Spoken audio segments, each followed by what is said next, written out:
Caro cliente, muito obrigado por escolher a Pasquini Consultoria e confiar no nosso trabalho. Eu sou o Fábio Cardoso Pasquini e vou apresentar um pouco de como funciona a declaração de imposto de renda de 2023.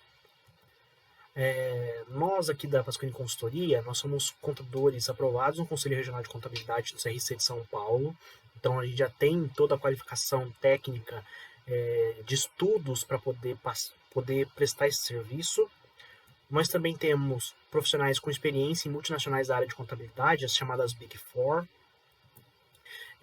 Nós temos um preço muito acessível e que muitas vezes é menor do que o valor que vai ser restituído. Então, se você vier a ter uma restituição, provavelmente vai ser uma restituição de valor maior do que aquilo que a gente vai cobrar de você pela prestação de serviço. A gente tem uma garantia de uma declaração realizada com as melhores práticas tributárias.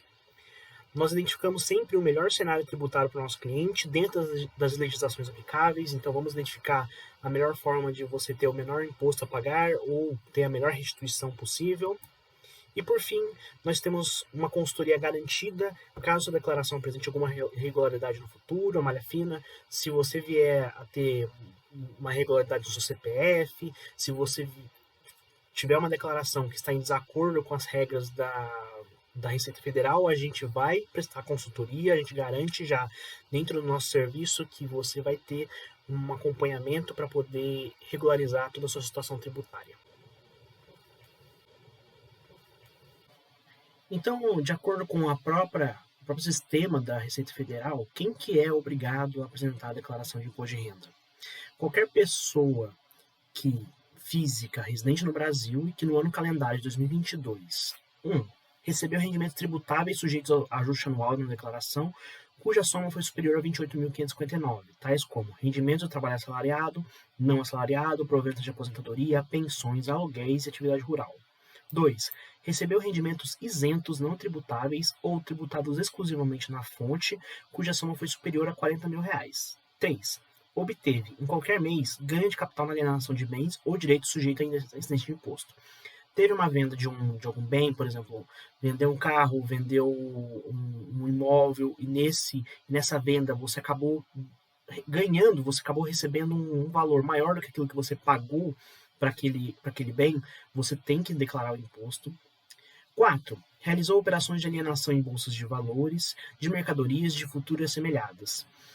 A, cuja soma foi superior a R$40 mil, ou B, com apuração de ganhos líquidos sujeitas à incidência do imposto. 5. Aquela pessoa que tem atividade rural e que obteve receita bruta em valor superior a R$ 142.798,50, ou B, pretenda compensar no ano calendário de 2022 ou posteriores prejuízos de anos calendários anteriores ou do próprio ano calendário de 2022. Teve, em 31 de dezembro, a posse ou a propriedade de bens ou direitos, inclusive terra nua, cujo valor total foi superior a R$300 mil. Aqui também eles colocam como uma observação que fica dispensada de apresentação da declaração a pessoa física cujos bens comuns sejam declarados pelo cônjuge, desde que não se enquadre em nenhuma das demais hipóteses de obrigatoriedade e que o valor de seus bens privativos não exceda R$300 mil. 7. Também são sujeitos à declaração de ajuste anual a pessoa que passou a condição de residente no Brasil e encontrava-se nessa condição em 31 de dezembro. Então, você veio do exterior, está morando no exterior, veio para o Brasil e em 31 de dezembro está morando no Brasil, você tem que declarar para a Receita Federal conhecer seus bens, seu patrimônio, para poder utilizar nos anos anteriores, ou caso você tenha tido algum rendimento no ano de 2022. 8. A pessoa que optou pela isenção do imposto de renda incidente sobre o ganho de capital auferido na venda de imóveis residenciais, caso o produto da venda seja aplicado na aquisição de imóveis residenciais localizados no país, no prazo de 180 dias, contado a elaboração do contrato de venda. A pessoa física, e aí eles colocam uma outra observação. A pessoa física que se enquadrou em qualquer das hipóteses previstas nos itens 1 ao 8 acima, fica dispensada de apresentar a declaração se constar como dependente em declaração apresentada por outra pessoa física, na qual sejam informados seus rendimentos, bens e direitos, caso os possua. O contribuinte que se enquadrou em qualquer das hipóteses previstas nos itens 1 a 4 e 6 a 8 e que tenha obtido resultado positivo da atividade rural também deve preencher o demonstrativo da atividade rural. Então é o seguinte, você é dependente de uma outra pessoa que tem uma renda que vai ter que declarar o imposto de renda. Se você não cair em nenhuma dessas classificações, você pode não declarar e a pessoa que é o titular, que vai ser o seu titular, né, a pessoa de quem você é dependente, se ela vai declarar imposto de renda, ela pode declarar os seus bens junto com os dela.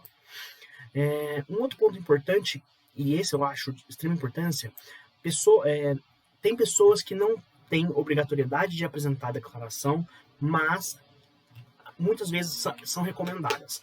Então, qualquer pessoa que teve retenção na fonte, mesmo que a pessoa não seja obrigada a apresentar, a gente recomenda que faça sim a declaração de imposto de renda, porque você pode ter uma restituição. Ou seja, se, por exemplo, algum mês você fez recebeu lá o seu valor de salário, mais um valor de, às vezes, 13º, por exemplo, no mês de dezembro, às vezes acontece de você receber o 13º junto, você pode ter recebido férias, e aí, quando vai somar todos os valores que você recebeu, ele passa do valor que a empresa ou o seu empregador, alguma coisa assim, tem que reter na fonte.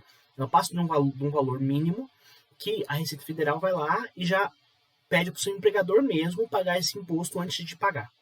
Então, esse valor, pode ser que naquele mês você pode ter passado o rendimento, mas considerando os meses anteriores, a soma de todos os do ano inteiro, você não teria que pagar imposto de renda. Então, você tem o direito à restituição. Você tem o direito a pegar aquele valor que a Receita reteve antes de te pagar e você pode receber de volta. Por isso que a gente recomenda sempre que analise. Mesmo que você não se enquadre nessas obrigatoriedades de declaração, recomendamos que você verifique se você teve alguma retenção na fonte. A partir do momento que você teve uma retenção na fonte, a gente recomenda você fazer a declaração para você poder restituir dentro dos prazos que a Receita Federal impõe.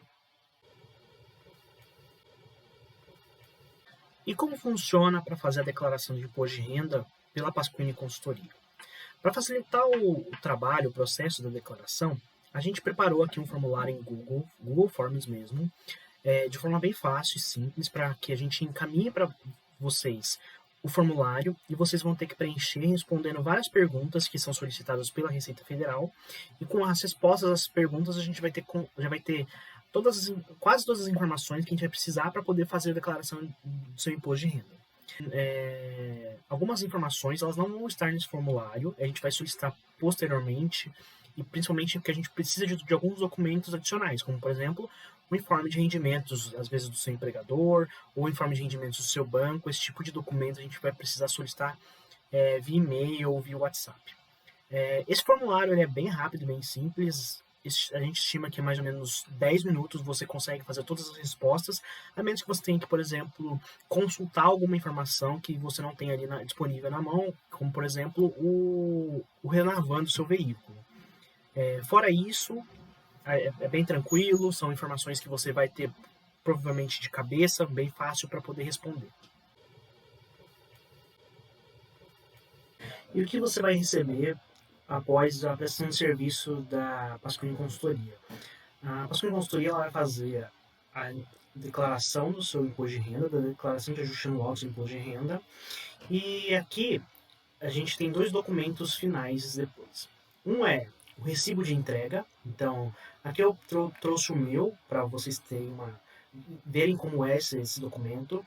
Aqui ele fala das informações de quem está declarando imposto de renda e o número do recibo. Esse número é extremamente importante porque comprova que você fez a declaração no ano, e também para o ano seguinte você vai precisar obter essa numeração para poder que a Receita possa puxar as informações da sua declaração do ano anterior para utilizar no ano seguinte.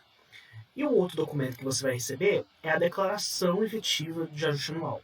Então, nesse documento, além de ter todas as informações cadastrais, também tem todas as informações dos seus rendimentos. Então, aqui em cima tem as mesmas informações, nome, data de nascimento, assim por diante, CPF, que eu acabei ocultando aqui.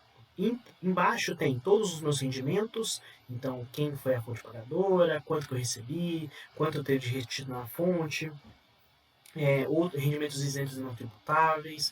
E por fim tem aqui quanto que eu paguei de imposto e tem os pagamentos efetuados. Se você for uma pessoa que tem atividade rural, por exemplo, vai ter algumas seções da declaração que vão apresentar o total que você tem de receita de atividade rural e outros tipos de atividades. Se você tiver, por exemplo, dívidas e ônus reais, vai ter uma seção especificamente sobre dívidas e ônus reais. E no final ele apresenta o total, aqui também na primeira página do recibo, mostra o total de imposto a pagar. Então, no meu caso, eu não tive imposto a pagar, eu tive imposto a restituir. E quanto que você tem imposto a restituir, que vai cair de acordo com o calendário da Receita Federal. E quando a pessoa vai receber a restituição? Se a pessoa tem direito a receber restituição, de acordo com o próprio site da Receita Federal, algumas pessoas elas têm direito a receber antecipadamente a restituição, tem, na verdade, uma prioridade no recebimento, que são contribuintes idosos com idade igual ou superior a 80 anos, qualquer contribuinte idoso com 60 anos ou mais que seja deficiente ou portador de moléstia grave, ou qualquer contribuinte cuja maior fonte de renda seja o magistério, seja a parte de professor, esse tipo de coisa. Fora essas pessoas que têm essa prioridade, o imposto de renda vai ocorrer nessas seguintes datas. Em 31 de maio vai ser o primeiro lote, provavelmente no primeiro lote vão entrar todas as pessoas que são prioridade, e aí no segundo lote em diante entram as demais pessoas. 30 de junho tem o segundo lote, 31 de julho tem o terceiro lote, 31 de agosto o quarto lote, e 29 de setembro tem o quinto e último lote. Entretanto, agora em 2023, uma novidade é que o contribuinte pode utilizar a declaração pré-preenchida por meio do gov.br. Se a pessoa tem a conta do nível prata ou ouro do gov.br, ela pode utilizar a declaração pré-preenchida, que já vem várias informações da pessoa preenchidas, inclusive alguns rendimentos da pessoa já são apresentados. Ou se a pessoa também optar por receber a restituição via Pix com a chave CPF, que é a única permitida, também tem prioridade para receber a restituição.